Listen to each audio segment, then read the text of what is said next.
Did something happen that you all just showed up out of the blue? One day, the family of my son Michael unexpectedly arrived at our house without any prior notice. I felt gloomy again that day because my son's family, who always visit without considering my schedule, came over. However, Michael and his family didn't seem to care at all. Far from it, they made demands like, "Bring out some snacks and drinks." I was thoroughly disappointed with their consistently selfish and rude behavior. "Can you leave after eating? I have things to do," I said reluctantly while serving tea and cookies, but there was no response from Michael and his family. Instead, they suddenly announced something outrageous without any preamble. "We're moving into your house next week." I panicked but desperately rejected the idea. That's impossible. Yet, Michael and his family wouldn't listen at all. Instead, I was shocked to hear them bossing me around and lost my words.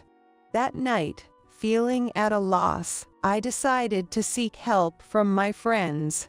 "My name is Sue. I've been living alone in my longtime home since my husband Keith passed away 5 years ago. Our meeting was through an arranged marriage.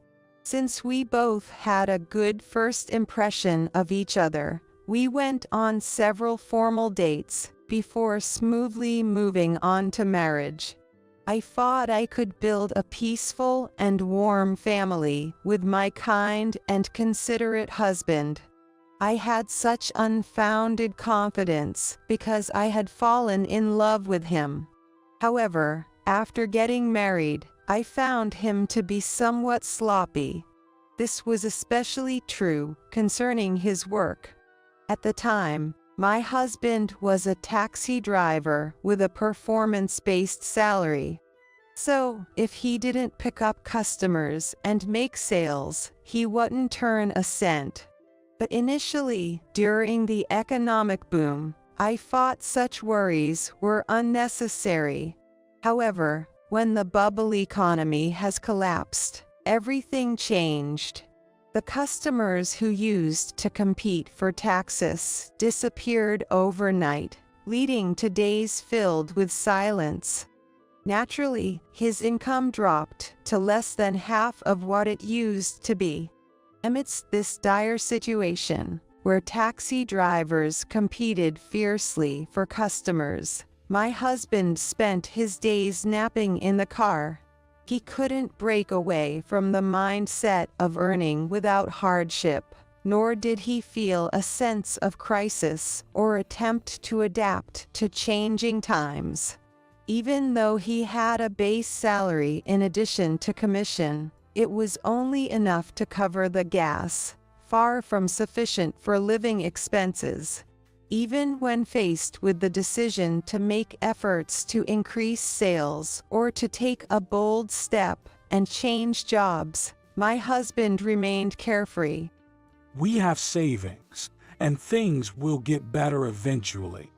It's okay to keep going as we have been," he said, but such a day never came, and before we knew it, he had the lowest sales at the taxi company. Even my husband felt embarrassed about this situation and started to panic a bit. That said, his sloppy work attitude didn't change dramatically. But being at the bottom was also embarrassing. He wondered if there was a way to escape being the lowest while continuing to work comfortably as before. In a baffling move, he decided to dip into our savings to make it appear as if he had made sales. When I found out, I was so disappointed that I considered divorce. However, my husband earnestly reflected and promised to work seriously, so I put aside the idea of divorce. After that, though there were shaky moments, he worked hard for the family. I also worked, and together we supported our household, eventually buying our current home and paying off the mortgage. Even after my husband passed away, I have been able to continue living much as before. We had one son, Michael. As a young child, Michael was shy and clingy, but around adolescence, he rapidly became more independent and distant. It wouldn't have been so bad if that was all, but around the time he entered college, his behavior started to deteriorate, and he began repeatedly going out at night and staying out without permission. Fortunately, it seemed like he was attending college, but there appeared to be no sign of him working part-time. I was always worried about where his spending money was coming from, and my fears were confirmed. He had been using our retirement savings.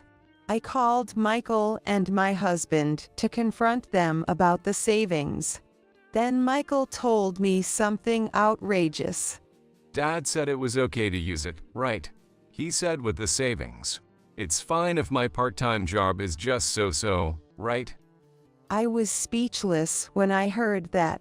I knew my husband had always been irresponsible, but I never thought he would teach our child to be the same.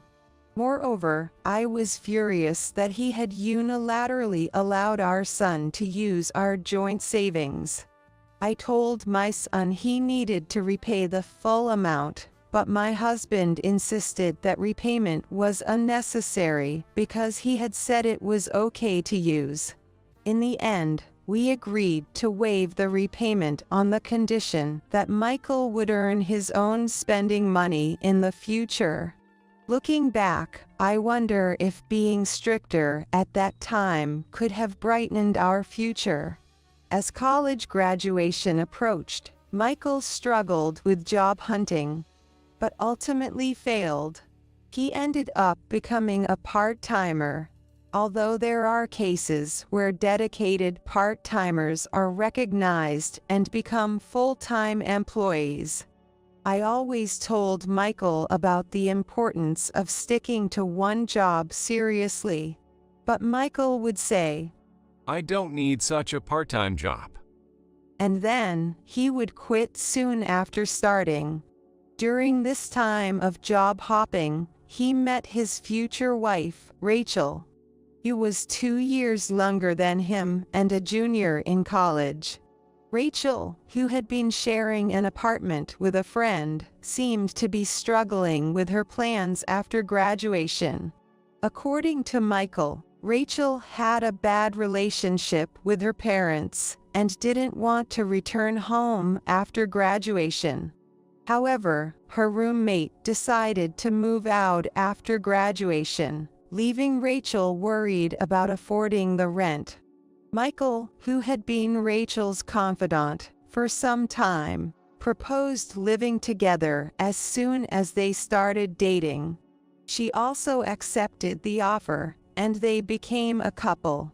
And then, when Rachel's roommate situation ended, they decided to move in together. About a year later, they got married when they were expecting my granddaughter, Mary. I had concerns, but secretly hoped that getting married and having a child would make Michael more serious about work.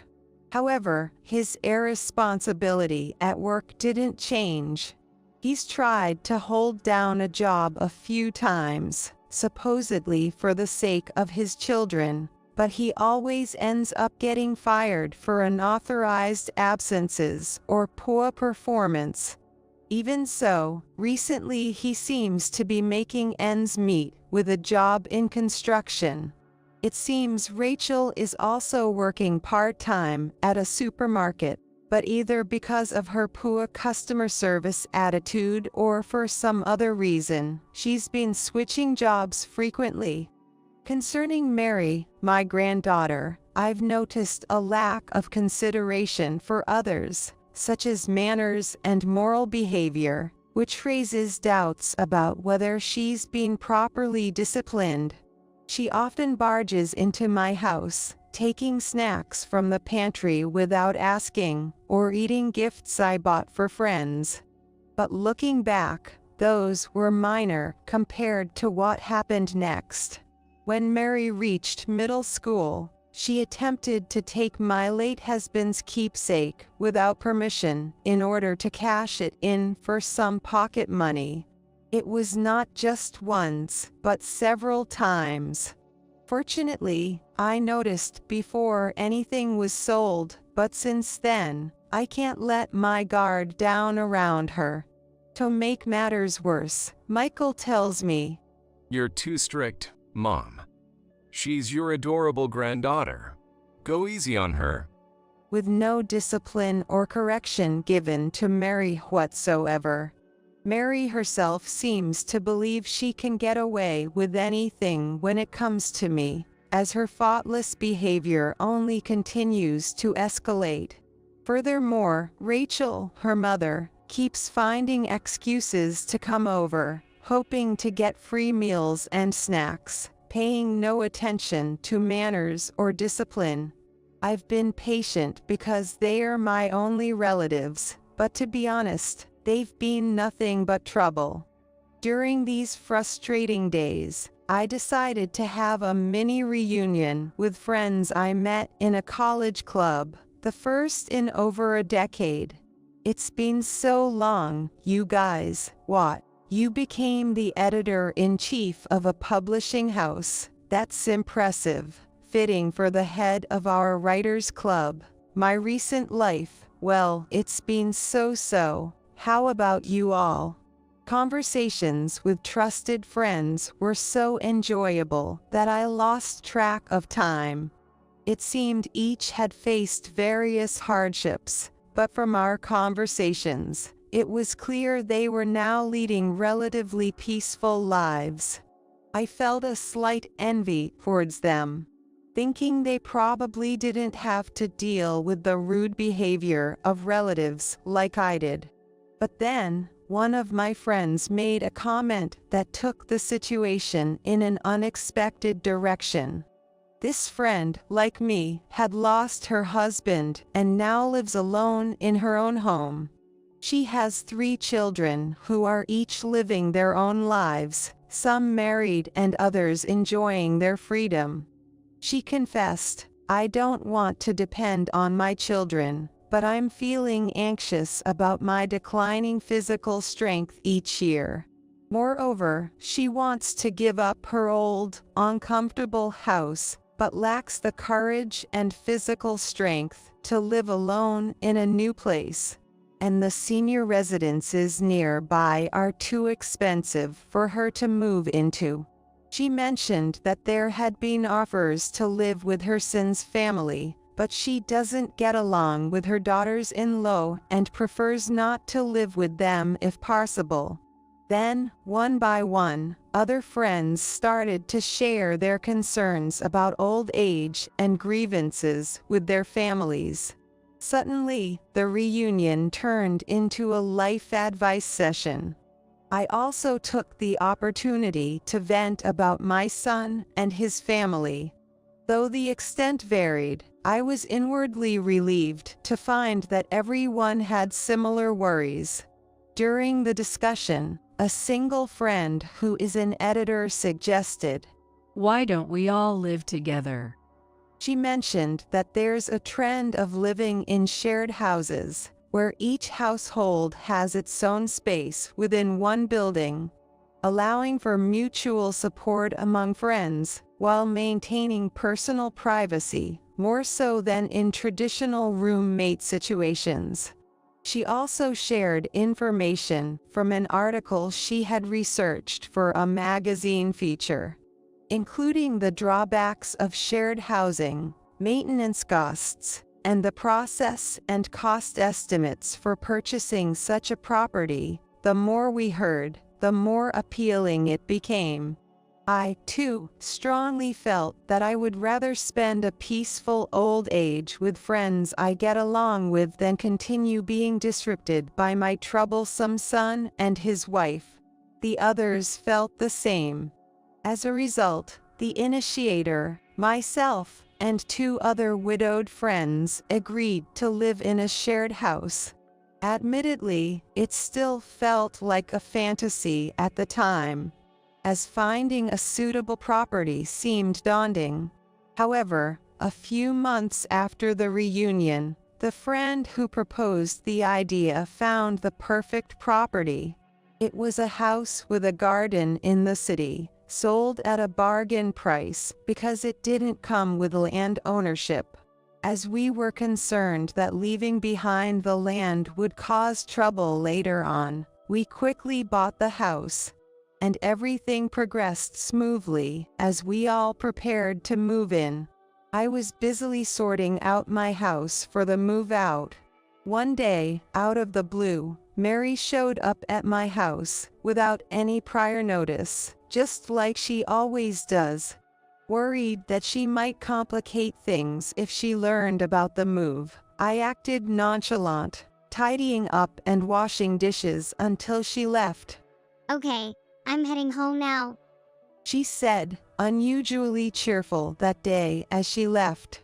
Seeing her behavior, I felt an indescribable fear and anxiety. I wondered if Mary had taken anything valuable, so I checked around the house. But nothing was missing. Just to be sure, I checked my wallet too, and everything was normal. I wonder if I've been mistaken. I fought, and for a moment, I felt relieved. But the next day's visit from my son and his family confirmed my suspicions. Did something happen that you all just showed up out of the blue? I was deeply disappointed with my son's family, who always came unannounced. But Michael and his family, unconcerned as ever, demanded snacks and tea.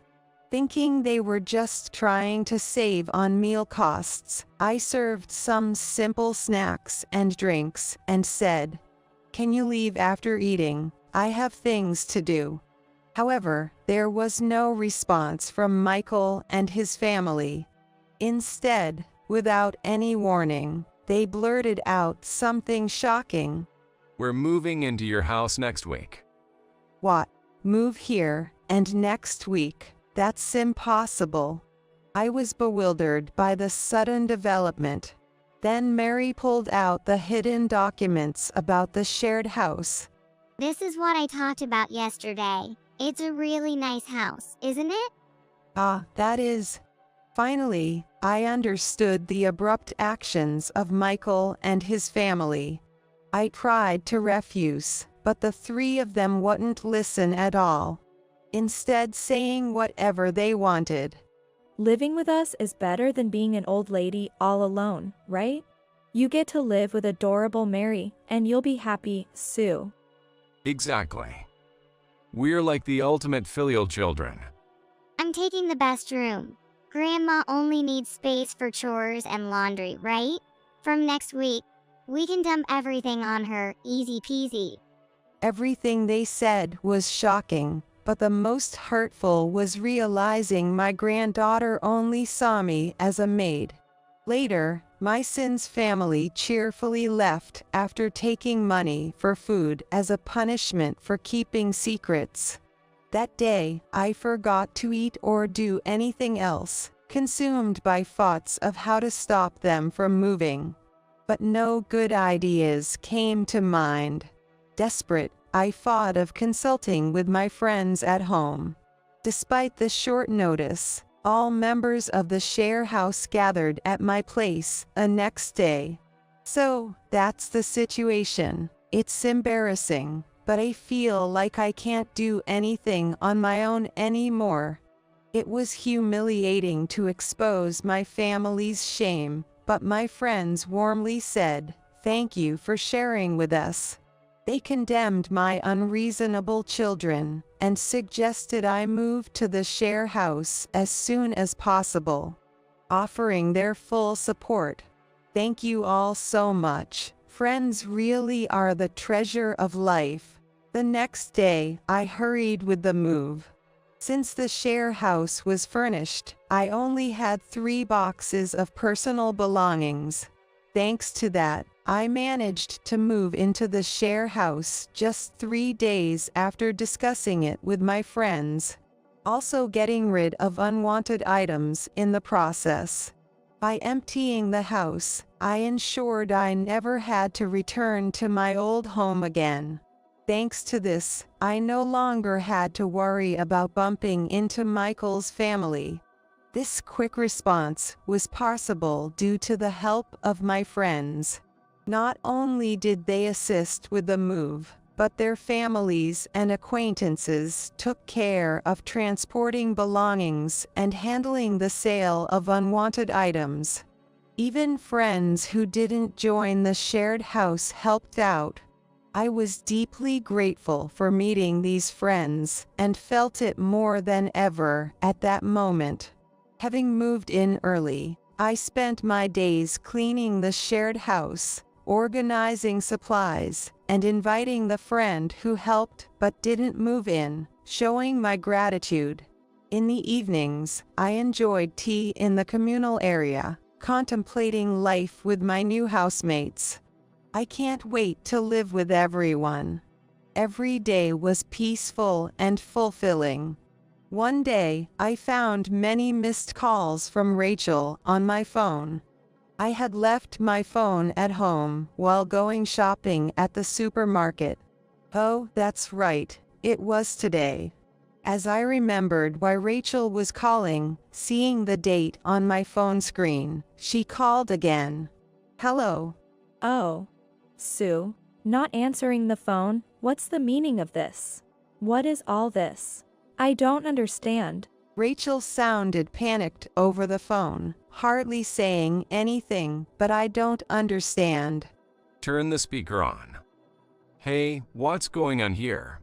Explain properly. Michael, cutting into the conversation, was yelling furiously. Imagining the two of them in such a state, I couldn't help but burst out laughing. Ah, you figured it out. What are you laughing at? Explain now. Where is our house? The house, I had it demolished the other day. What? You're kidding, right? Why? Why, I always intended to sell the house and the land, didn't I? That's why I refused to live together. With that, Michael fell silent. By that time, the family home had already been demolished and turned into an empty lot. The day I moved into the share house, a friend who helped me move asked me this. What will you do with the house? I'm thinking of consulting with a realtor to decide. I replied, but my friend suggested demolishing it would be better. Mainly because of my son's family's unreasonable behavior. My friend thought that even if I wasn't there, if the house remained, they would likely move in uninvited, which would complicate the sale of the property later. To prevent that, the best solution was to demolish it immediately. Moreover, my friend's husband was in the demolition business and could start as soon as the next day. Having sold the unwanted items in the house and having some money, I quickly accepted my friend's offer and decided to demolish the old family home. So I managed to give my selfish and insensitive son's family a taste of their own medicine. Intending to sell it. So, what happens to us now? Yeah, we've already canceled our apartment lease. Where are we supposed to live now? I don't know about that. Why don't you talk to the landlord and see if you can move back into your apartment? That's impossible, of course. I hate it too. Everyone at the old place avoided me, and I'm banned from all the stores there, so I don't want to go back. I was inwardly shocked by Mary's statement. It seems that Mary's arrogant behavior wasn't limited to just my home. To sum up her complaints, it seems she was displaying her usual selfish behavior not only at friends' houses, but also at restaurants, without any sign of remorse or awareness of the trouble she caused, feeling cornered due to the cold reception she received. At that time, when her family decided to move, she ended up transferring schools. For her, it's an unexpected chance for a fresh start, and she seems adamant about not going back to her previous home or school. Rachel also shared her inability to return to their former home, apparently causing financial issues frequently at the local supermarket. She was not only problematic as an employee, but also as a customer, leading to her being banned, just like Mary. Because of that, Rachel was complaining about having to use an expensive online grocery service or having to travel to the neighboring town for shopping. Though they said they had canceled their apartment lease, it turned out they were almost evicted due to failing to pay the rent. The more I heard, the more pathetic the story became, leaving me at a loss for words. Why would you sell it if you were going to renovate? That doesn't make sense. Renovate? You said anything about renovating? Mary did. When I heard about it, I assumed you were turning it into a home with rentals. That would mean we, as family, should live there, right?